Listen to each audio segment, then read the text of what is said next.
Metroid is one of the longest running franchises in gaming, and there's a good reason for that. If you look at any top 100 list of the best games of all times, you'll most likely see Metroid on there at least a couple of times.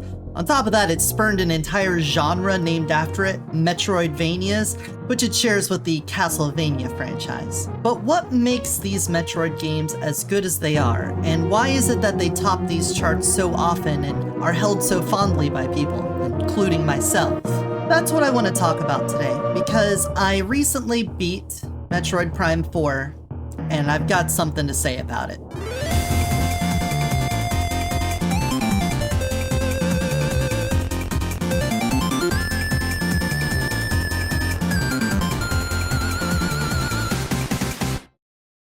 Okay, so yeah, it's a bit of an incendiary thing to say that it's not a Metroid game. I mean, just look at any image from Metroid Prime 4, it is decidedly a Metroid game.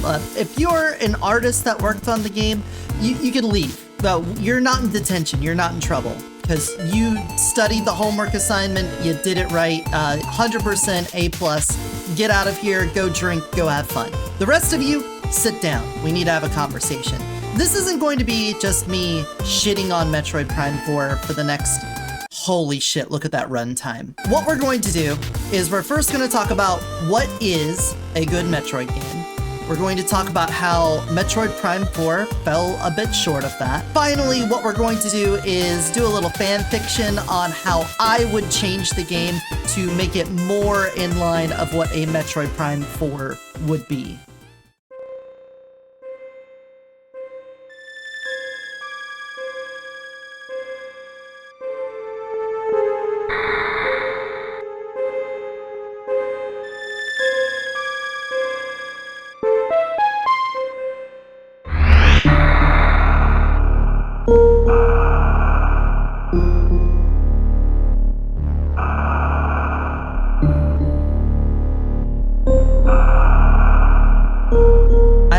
To put anything on screen. You could just hear the opening of Super Metroid and you can already tell what the vibe of the game is gonna be. It's equal parts haunting and moody. You get little pieces of ambiance sprinkled in there. It's familiar, but alien. And it's not overwhelming. It's subtle. Being able to do all of that with just the score to the opening of your game shows why Nintendo was at the top of their game during the Super Nintendo era. Now, this isn't about waxing on about how Nintendo is a beloved company or anything. This is about Metroid and how this series defined this genre. So obviously, if we're going to talk about what makes a good Metroid game, it's going to have to be a good Metroidvania, because that's the genre. So what is a Metroidvania game? Glad you asked. Shut up so I can talk. The two main ingredients for a Metroidvania are going to be abilities that allow you to progress and meaningful backtracking. The first important detail about your abilities are that they should be used in more than one place. If you just have something that gives you access to a new doorway and then it's never used again, then you've basically just made yourself a really fancy key. On top of that, having other applications for this ability than just progression is another part that makes it Metroidvania. You get missiles in Metroid, and you could use those to blow up doors so that you can get to new areas, or break blocks that you couldn't break before. But you could also use them to blow a motherfucker up. What do I mean by meaningful backtracking? Well, there's a lot of games that have like open worlds and things like that where you can come back to a place you've already been and maybe find some new stuff. But what makes it a Metroidvania is you have to come back at some point in order to progress along the critical path in the game. If you don't, you can't finish it. So what makes a good Metroidvania compared to one that just barely meets the threshold? Well, there's a few things that you want to really take into consideration, and almost all of it comes on the backtracking side of things. You see, whenever you go through an area for the first time, you're going to get like little pieces of knowledge in there, like little things that you could see, but you can't actually do anything with. And then later on, after you've explored other areas and seen other things, you can come back and resolve some of the mystery of that stuff. And being smart with how you design your levels to introduce players to ideas and concepts is what makes this genre so good, because it makes you feel smart. Furthermore, you can't have it where the player knows exactly where they need to go all the time. There should be little breadcrumb trails all over that you can't actually peck at with your little grubby gamer beak. You gotta have like the tantalizing breadcrumbs just out of reach, and that way you can keep it locked in the back of your mind so that once you get an ability that can get you those breadcrumbs, you can get back on the trail again. And having all of those things come together to make a cohesive world where you get to roam about it and find all these new things as you explore about is what makes it feel alive. Okay, so those are our main ingredients for a Metroidvania, but what is it about the Metroid formula that makes it stand out against everyone else? Well, I think I have condensed it down to just a couple of things, and I'm going to put them in two categories, and the first one is going to be atmosphere. I think some of the greatest moments in Metroid is when you learn about the world without being told about the world. This is what people call environmental storytelling in the video game design sphere. It's the epitome of show not tell, where parts of the scenery that you could easily pass by without a second thought actually gives you information about how the world came to be. Like walking into a room filled with corpses and bullet holes and realizing there was a firefight! This, in a way, kind of makes your world a character, and as you go through the game, you explore that character, and the character grows, and you get to know it better. It's basically an NPC you get to walk on. The next important bit of the atmosphere that I think needs to be addressed is the feeling of isolation, of being stranded, alone in the middle of nowhere. There's something to be said about how being alone and isolated on an alien planet really heightens a lot of the other aspects of the formula. There's something about how that survival mode makes you pay more attention to the world around you, and how it makes you a little bit creeped out to find other things in the world. You're just trying to get Samus from one place to another without getting killed, and there's something just so unnerving about it. It's almost like it's a horror game in some places, but that feeling of being outnumbered and overpowered eventually leads to the other side of that equation where you're the one who's overpowered and you kind of get to squash everything else. Which leaves us on the last and most important aspect of the atmosphere, the fucking jams, man! Yes, of course, there's so many atmospheric little tunes that go on in the background, but holy cow, are there also so many triumphant melodies. There's so many like bangers that just make you want to stay in the area and look around for stuff so that you can hear it loop one more time. It's so good. While the entire soundscape for these games is a triumph from your own shots, the enemies, and everything else, you gotta give credit for the absolute amazing job that the sound teams do with the music in these games. And if I was a better editor, then I would have like some sort of compilation melody of a bunch of different songs, but I can't remix, or I'm not a DJ, man. Don't put that on me. That pretty much covers all of my thoughts on the atmosphere of the games, and now I want to talk about the one thing that I feel doesn't fall into that, but is very core to the identity of Metroid games, and that is heroism. Now, I hadn't even considered this before playing Metroid Prime 4, but after beating that game and looking back on everything else, it's true that like almost every one of these games has something that leans into this very heroic image of Samus. She's always going on suicide missions or rescue missions. She sometimes has to defy her commanders in order to complete the mission or to follow her own moral code. There's a lot of self-sacrifice where she has to thrust her body into dangerous environments in order to come out on top. In almost every one of these games, there is a clearly defined villain. Maybe not apparent at the very beginning, but as you go through the game and learn more about the world, it becomes apparent who the real bad guy is.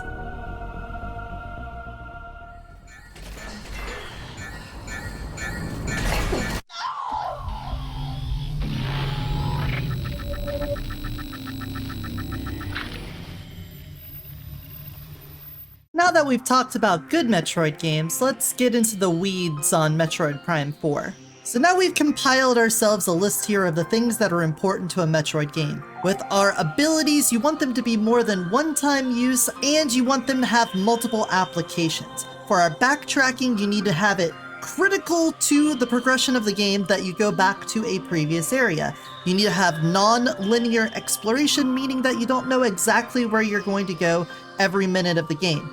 And your environment should be recontextualized as you get new abilities and information throughout your experience. Then your atmosphere should have a lot of environmental storytelling. You should have a solid feeling of isolation, and you better bring some good music along with you. And lastly, we need to have a strong sensation of heroism, where our hero gets to prove themselves against the odds and also fight against an enemy that we know is wrong. This was all supposed to be allegory for things being shallow and only visually stimulating, and now I'm worried about getting age restricted, so let's cut this bit out. So at the top of the list, let's start with the abilities. How do they hold up? Well, they actually do what they're supposed to do in a Metroidvania. You get them to progress, and most of them also can be used in combat and everything else, so, points there.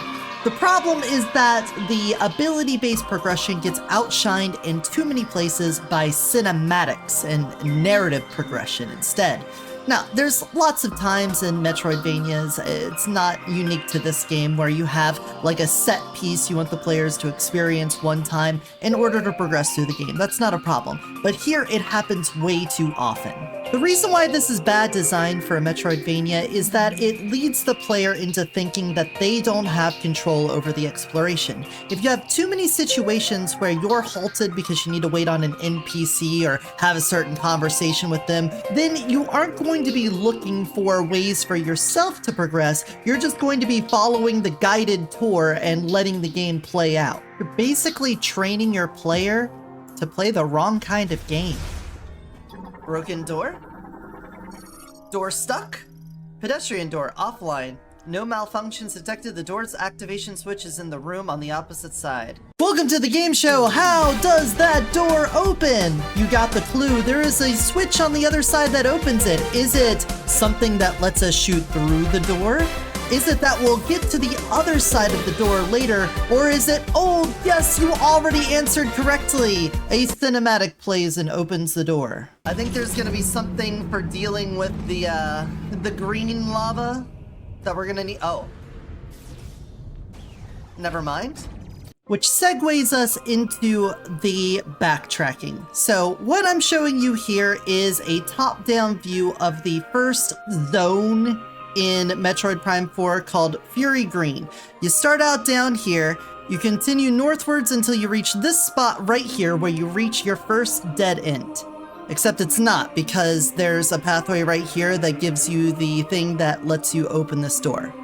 Okay, and then you immediately backtrack one room to get to this door. After moving through there, you come up into this area where you can't go through this door, so you have to go down this path until you have a scripted scene where you save Mackenzie and get the missile launcher. Then you use the missile launcher to break this door and continue on. Now you're on the Infinity Bridge, where you have a scripted event where you fight a whole bunch of grievers and have to protect Mackenzie as you continue through. Once you're past that, you get to the temple, and you're like, wow, look! There's a bit of intermingling rooms here. Well, trained eye, be careful, because look at these rooms. It's still just a straight line going all the way from here to there. And that's it. Look at it. That is the entire level. And the first time you go through it, you pretty much full cleared it. There's one spot down there where you can use a power bomb later in the game. And there's a couple other spots where you can use the flame shot, but in both cases, these are just expansions on current items you have. There is no major progression locked anywhere in this map once you've already gone through it once. And that's not all. There's also a fast travel location right next to where your NPCs are going to be hanging out in this base over here. So whenever you come back through this area, you're not going to traverse through the Fury Green and get to recontextualize the environment or see new enemies or get to traverse it faster with your new stuff, you just take the fast travel and go directly there. One of my viewers pointed out that when I played through Metroid Prime like a year or two ago, I made mention that the Magmoor Caverns is a pretty linear map as far as Metroid goes, and they wanted me to compare that against the Fury Green. So let's take a look at how a different Metroid would handle such a linear map. Well, first we're going to start out at the very top of this map and start to work our way down. So from there on to here, it's still a very linear progression. You're getting introduced to different mechanics like dodging flamethrowers and guys popping out of the lava. So in this section, there's an elevator here that will take you back up to the Talon overworld. But if you try to go any further south than that, you'll get blocked by a section that you need the spider ball for. So instead you turn around and go back towards that portion where you go to the elevator for the Phendrana Drifts. Once you get to the Phendrana Drifts, you'll get the boost ball, and there won't be anything else you could do there, so you come back through this area, take the elevator for the Talon overworld, go get the space jump, then take this elevator back, go to the Phendrana Drifts, use the space jump to get the wave beam, the thermal goggles, and then finally the spider ball, and then work your way back over here. This will get you more familiar with these places. You'll go in and out. You need to explore around them. It's not just a one and done where you go through it a single time and then never come back through it again. It is a continually re-explored place. And at a certain point, that room up there, you'll suddenly have flying space pirates in there as the space pirates have reinforced their strongholds throughout Talon 4. Not only that, but we haven't even finished most of this map. Look down here, here's the rest of it. And you can see there's a room right there that has the plasma beam, but you're not actually able to get the plasma beam at first because you still need to get the grapple beam, which you'll get from the Phazon mines. Not only that, but once you have the grapple beam, all throughout the Magmoor Caverns, there's going to be places where they put up grapple hooks so that you could jump over the pools of lava so you can more quickly traverse it. There's also those little fire spouts I talked about earlier. Once you have the ice beam, you're able to freeze them so that you don't have to wait on the timer. You could just run through them. And things like the space pirates reinforcing in larger numbers in the areas that they control shows that the world is responding to your actions. And the worst part about this comparison is that the Magmoor Caverns is just the most linear map I could think of outside of Metroid Prime 4, whereas Metroid Prime 4 would have like the Watch Mojo top 10 most linear Metroid levels to exist. I mean, look at these. Look at the Vault Forge. It's just go from the top of the tower to the bottom of the tower, back up again, then go to the next one and do the same thing. Oh, look at the snow level. Does the snow level look particularly winding and interesting? Well, I'm sorry to break it to you, but this is actually just one pathway that goes all the way through the level. All right, look at the magma place. Yep, that's right. Big straight line there too. And then the mines, well, it is multi-leveled, but if you are you're paying attention here, yep, that is just one straight line going all the way through it. Every level in this game is just a straight line. And once you've gone through each of these areas, you have full cleared them. I can only think of 2 times in the game where you actually go back to a previous place to get more than just upgrades and expansions. And you can tell that the designers weren't backtracking through these areas and trying to go through them more quickly because none of them have those things like the grapple points in the Magmoor Caverns. They don't have like little side paths or shortcuts so that you can go through them without it being something that just skips the whole level entirely. So going back through them is just a chore. And the final complaint is that none of these maps actually connect together. You have to go through the desert before you can go to each of these levels, which means your backtracking doesn't feel fluid at all, like it's one big homogeneous environment. They might as well be floating islands that are just loosely connected together. So now it's time to talk about Metroid Prime 4's atmosphere. And I think the biggest problem, things that were pointed out during the trailer and the hype leading up to the release, is the moment we saw Mackenzie. We're overcrowded, man. We got way too many NPCs going on here. We got someone in every single biome that's showing up to give you their life story. And somehow, with all of these characters and all of this yapping and talking and stuff, none of them grow. None of them reveal truths about the world. None of them get a reaction out of Samus. It is so awkward. Like, it's not bad enough that I'm constantly getting bleeps and stuff in my ear where somebody's got to tell me where to go or what to do. Yay. If you're not sure where to go, you can always call in and ask me. You can reach me through the radio command on the map. I'm already coming back to base. I got a teleporter chip just a second ago. Give me just enough time to make a decision for myself, game.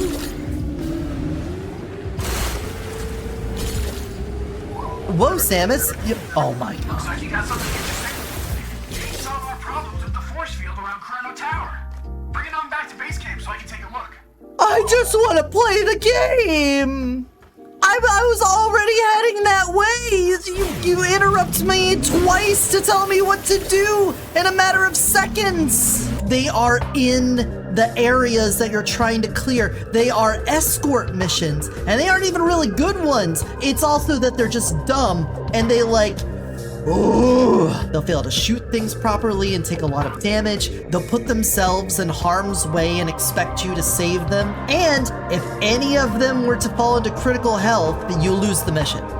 Mission over, done, bye, start over. Having an ensemble cast in a Metroid game is already asking a lot. I mean, in a Metroidvania game, having an ensemble cast of characters is gonna be a lot, because in order for there to be any sort of meaning to a character, they need to have like some sort of trajectory to go on of growth and experience and whatnot. And the more that you cram into the game, the harder it is to make that impactful. However, there's still some brilliant games that do it, and the first one that comes to mind is, of course, Hollow Knight. Everyone here is screaming Hollow Knight. Hollow Knight! Yeah, we all know, because it's fantastic. It does a great job at giving you little glimpses into the lives of a bunch of little bugs, and by the end of it, you're bawling your eyes out over bugs having dreams! But you know what I'm not crying about? I'm not crying about the hopes and dreams of any of these troopers here. I'm crying because they won't shut the fuck up! And the atmosphere could probably be forgiven if that was the extent of it, but there's more to it than that. You see, the entire Prime series has always had an issue with the show not tell thing. You see, they put in these scan logs so that whenever you're running through the game, you can scan things, learn a little bit more about the environment, and maybe like how to fight certain enemies and stuff like that. It can be a bit dry, it can be a bit tedious, but when done right, you can learn a lot about the world if you're willing to read through pages after pages of information. However, at the very least in previous entries, it kind of felt like the things that I was scanning were meaningful in some way. It wasn't always like the deep, rich lore of the world exposing all of the truths so that you could find the secret mystery at the center of the world or whatever it may be. You know, sometimes you were just reading a log about a space pirate's life. You know, you're getting like a little slice of life space pirate drama where they talk about how they had to fix a tunnel because some parasites broke into it and started scurrying about, scaring like things in the lab and making a mess or whatever. Like, just little insights into the world that don't have to be big. But here at Metroid Prime 4, they have like so many scans for things that don't matter at all. You'll see like a pickup truck and it'll give you like the whole model number and how long it's been around, but you don't get any information about the world. The only place I really got invested in their scan logs is during the Ice Belt sequence, where you're diving deep into this hibernation chamber where the Grievers were being tested on, and you start learning about how they were Lemorne that got corrupted, and that was really cool. But then there was no other part in the game where you got that sort of lore, where you got to see like the anguish and the struggle of the Lemorne trying to deal with this Griever problem. Everything else in the game is completely sanitized, like bare bones history, or it's just like learning about a creature or a barricade. Okay, and the last two things for the atmosphere go hand in hand together, so we're gonna knock out both of these really fast, and it is, where's the jams? Where are the beats? There isn't like good music in this game anywhere to be found. The only song I've even put in this video so far from Metroid Prime 4 was for the Fury Green, and that's only because we were talking about the Fury Green and I thought it would go there. Otherwise, I can't remember a single other song in this game. Nothing got my toes tapping. I hate when Grievers attack because the song that plays is like a bunch of radio static. It just sounds like a bunch of garbledygook. Who wants to hear that? How does that get you hyped to fight? Why do I want to pour over every little nook and cranny of this game if there's not a single song that gets me hyped to do it? And the worst offender by far, the desert. It literally has no music. How? How do you make a Metroid game and put it in an area that doesn't even have like ambiance to it? And it's not like some deep artsy fartsy shit where you're like, oh, this is supposed to bring out the solitude and whatnot. You know what else brings out the solitude? Every other Metroid game that had fucking great music. No, you don't have to experience the game without music in the desert, because you could spend money on an amiibo, and if you buy the amiibo, you could get music in the desert. Or apparently if you like 100% the game on the hard mode, then you get music in the desert, which means that after you're done ever wanting to touch this game again, you finally get music. The fuck were they thinking? And yes, you did guess right, the final problem with the atmosphere was the desert. Yeah, the whole desert is a problem. And it's very obvious by the design of the game that the desert is only there because of Viola. And they wanted to have like a justification for selling this amiibo, or like trying to do the cool Akira slide with Samus. That's like the whole justification, and it's terribly done. You got like 2 enemies that fight you throughout the whole thing, and they randomly appear. They never change throughout the course of the game. You can almost always instant kill them, but they're slightly annoying and they'll chase you around, and you just don't want to deal with them at all. And you have to do the stupid looting things where you have to pick up crystals all over the place, and you can't beat the game until you've collected enough of the crystals, but that also doesn't quantify how many of the crystals that you need. No, it's got to be a mystery. So you go onto the desert, you collect a bunch of crystals, then you come back and you dump them in, and then a little meter fills up, and you just gotta hope. You gotta hope that you got enough of them, because then otherwise you have to go back out. And it's not just that there's like an in and out. No, remember that fast travel? Well, I was playing on the Switch 1, and I had to deal with the load times for the Switch 1, which meant that when I moved from the desert into the Green Fury, there was a load time. Then there was the fast travel to go from there to the home base, which was a load time. And then I had to drop the things off, and then guess what? I didn't have enough, and I had to go through the load time again. So yeah, I feel like the atmosphere could be a bit better. So the final section here is the heroism, and it does kind of tie back into some previous things. So as I mentioned, whenever you're escorting the NPCs around, you do have to save them, which does feel a little heroic, even though it's more annoying than that. But in the cinematics, you don't get to be the hero. Look at Metroid Dread, and like, you just beating the shit out of some aliens and stuff, and you feel really cool. In this game, being cool is not allowed. As a matter of fact, all of your annoying companions are going to be the heroes. They constantly try to save you, even though their plans are absolutely stupid. Find that key, Samus. I'll keep them occupied. What? No. They go through walls! Making more walls doesn't help! It's an honor serving with you. Dumbasses! Here, I'll buy you time. I'll put a wall between you and them. They move through the walls. And if that doesn't have you feeling like shit, well, just wait to hear about this. The main enemies that you fight throughout the entire game are actually just the good guys that have been corrupted. And to their credit, the Lemorne did their best to try to fix the problem. They made this like research station, and they put the grievers under hibernation, and they tried to apply some like reverse energy to try to uncorrupt them, and they were so close, so fucking close to doing it, but they ran out of resources, they couldn't do it, and they had to like abandon the project in defeat. Samus, after unquestionably learning this information that the aliens that she has been killing are innocent creatures that have had their brains scrambled, you don't do anything different, just fucking kill them anyway. Yeah, blow them up. They're annoying. You know, they spit on me. It's gross. I mean, to be somewhat fair, they are trying to kill me, and if I don't kill them, they'll kill me. So yeah, it's like a survival thing, but you know, It doesn't feel heroic at all. Kind of makes me wish that like at some point in the game I got a weapon that lets me pacify them or do something that makes me not feel like a total piece of shit. Especially when I'm just backtracking through an area, trying to hopefully play the Metroid part of a Metroid game, and then a Griever pops their head out and I'm like, I kind of don't want to shoot you because you're probably just Steve from the grocery store and you got all mind jacked and stuff and you don't want to do this to me. Can I just walk around you? And finally, who's our big bad at the end of all of this? Who's pulling the levers? Who's the man behind the curtain? Well, it's Silex. You know who that is, right?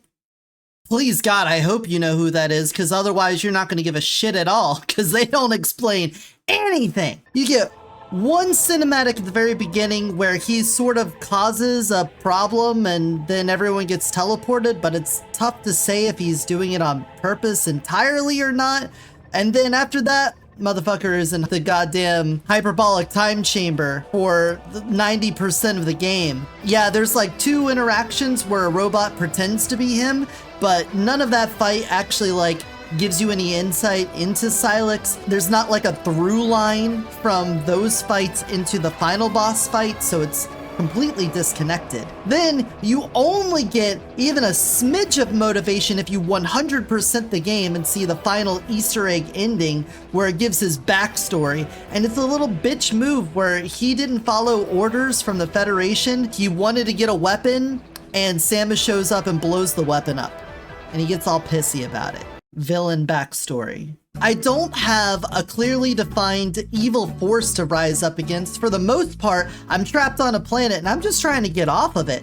I don't even have like some sort of ultimate goal other than, man, I don't want to be here anymore. I kind of want to go home. And then I keep running into other people who are like, yeah, man, I kind of just want to go home. We're all just trying to get on a boat, get off this island. That's the heroism of the game.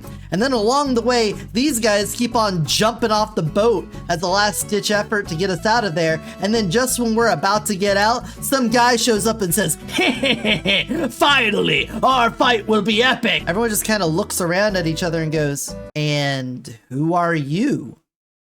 Needless to say, I didn't really feel like the hero coming out of this one.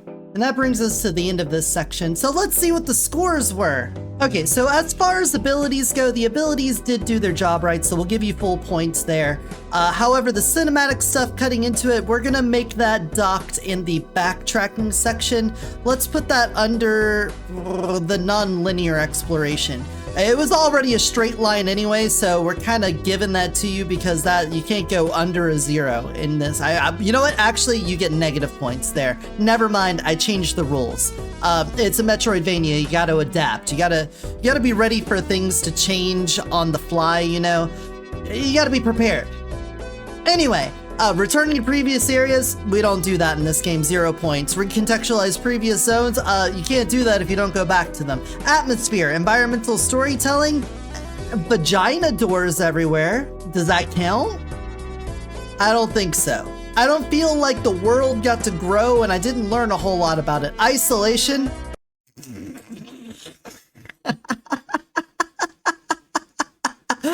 No.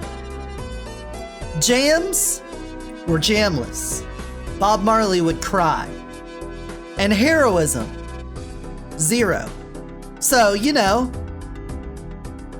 you did one thing okay. Ooh, look at that runtime.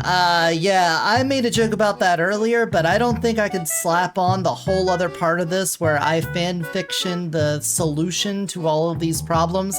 I'm gonna like play with dolls as I rewrite the story and a lot of the maps and stuff like that. So, to save my hard drive from having this whole project sitting on it and making this like a 2-hour long video or something, why don't we cut it here? The next video I make is going to be how to fix Metroid Prime 4 Beyond, and we're gonna go over all of the things I would do differently in the game and move on from there. But for right now, we'll take a breather, reset, get rid of that cortisol, and remember, until next time, to take care of yourself and take care of those around you. Bye-bye.